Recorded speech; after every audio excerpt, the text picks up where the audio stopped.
I'm in my apartment doing push-ups, doing ab crunches, getting strong. When this weird thing happened.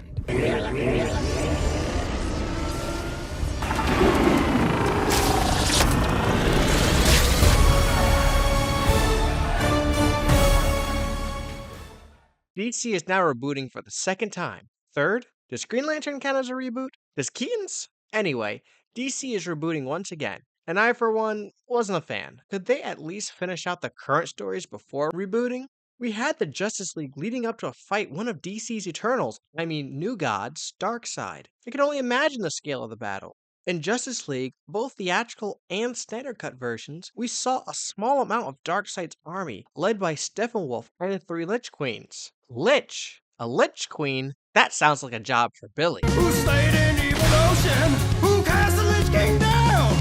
The battle of this scale would have been epic. Of course, there were some problems with the movies. There was a simple fix. Okay, maybe not simple, but there are ways to fix it. Change writers, directors, producers. Don't throw out the entire universe and start again. DC, while they had trouble finding their footing, I think everyone would have wanted to see these characters fully fleshed out, even if Snyder wasn't writing them. People wanted to see Henry Cavill back as Superman, donning the suit, the symbol of hope, or even a soft reboot. So instead of a dark, brooding Superman, we could have him be more cheerful. There were possibilities, but DC is rebooting once again. And I only have one question. Are you excited? I want to hear your thoughts down below. But before I give my answer, let's start at the beginning. James Gunn, the guy who gave us Guardians of the Galaxy 1 and 2, in 2021 gave us The Suicide Squad, a kind of sequel to 2016 Suicide Squad.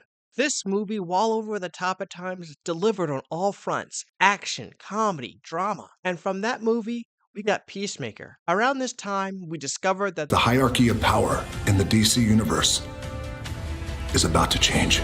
The Rock as Black Adam wanted to pave a new path for the DCEU. It seemed like he wanted to keep the same characters while mainly focusing on Black Adam fighting Superman. And that's not even his villain, but while he was trying to shake up the powers that be, Barry Allen was changing timelines. A soft reboot to the universe that could introduce Batgirl and Supergirl. Wow, CW's Flash really screwed up this time. He created 3 reboots simultaneously, and that doesn't include the Joker and Matt Reeves' The Batman. All these different branches on the timeline. Then, the axe swung. Flash's soft reboot, gone. Black Adam, Henry Cavill, gone. There was a void in the DCEU. They needed direction. They needed a leader. They needed a Kevin Feige. But who would fill that void? After weeks of speculation, it was announced that James Gunn and Peter Saffron would helm the universe and attempt to take it to a new height. I would have liked to see Henry Cavill back as Superman, but continuing these characters could have caused more damage to the DCU brand, I guess. More likely, James Gunn wanted to do something different than what Zack Snyder and what the DC producers did before. And that's where Peter Saffron, I think, will play a major role. He produced some of these movies from the old regime. He knows what won't work. He knows what went wrong. So the question is, can these two fix the sins of their father? Then James Gunn showed us his movie slate. And when I saw this, while some of these projects seem great, I played these games before! they announce a whole slate of movies, and then one movie fails, it gets a bad review, same old thing, then they reboot again. Side note, they should have waited to announce the new slate of movies until after the Flash movie came out so that more people would go to watch it, but hey. Shoulda, coulda, woulda! That brings us to today, with the first movie of the DCU being Superman. This time around, he's played by David Cornsweet. I've only seen this guy in Twisters, so I don't know how he'll handle the mantle, but I think he has to look. My favorite part about his casting is that Clark Kent and Superman look different. Instead of Hey, platypus. And now, what do you see? Patty the platypus! if you saw these two, you would never think they were the same person. Now, when you have a genius like Lex Luthor, it's way more believable that he wouldn't find out his identity. And while we are talking about Lex Luthor, when I found out Beast was going to play Luthor, I was skeptical.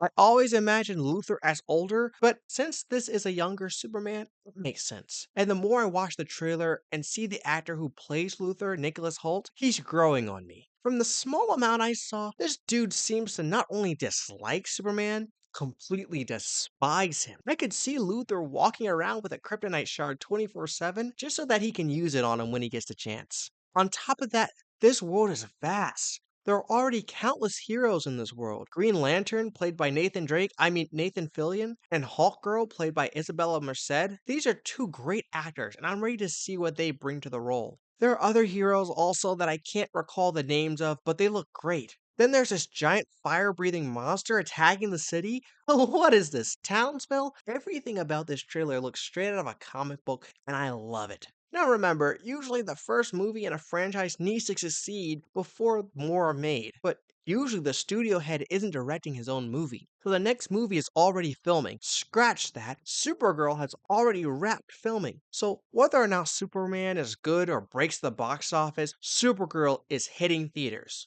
Hopefully. Peacemaker is getting a season 2. This universe is set in stone. And maybe this time, we can get something that pleases all the fans. Now, I haven't always been the biggest DC fan, but this new start has the possibility to change my mind. So as far as the future of the new DCU, I'm excited. Superman, Supergirl, Peacemaker, Green Lantern, I'm hopeful, but only time will tell if it will live up to its potential. Let me know your thoughts down below. Are you excited for this new chapter? Do you think James Gunn and Peter Saffron were the right choice? What are your thoughts on the castings? Like, comment, subscribe, and You make me so angry! until next time. Laters, gators.